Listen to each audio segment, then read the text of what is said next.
নেত্রকোনার কমলাকান্দার হাওর এলাকাটি দিনের বেলা যতটা শান্ত, রাতের বেলা ততটাই ভয়ঙ্কর। বিশেষ করে ধনু নদীর পাড়ে দাঁড়িয়ে থাকা সেই বিশাল কঙ্কালসার অট্টালিকা বংশীবাড়ি।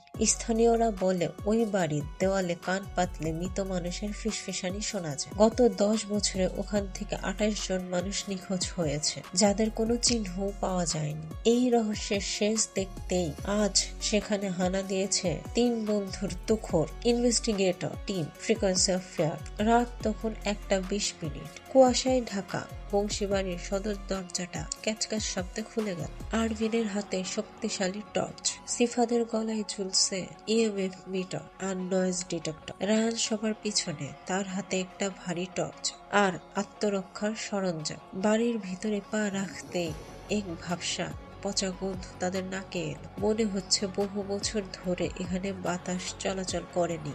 আরভিন, মিটারের রিডিং খুব অদ্ভুত।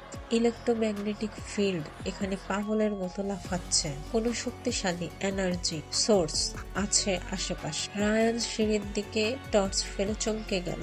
ভাই দেখ, সিঁড়ির ধুলোয় পায়ের ছাপ, কিন্তু সেগুলো মানুষের মতো নয়। কেমন যেন টেনে টেনে হাঁটা প্রাণীর মতো।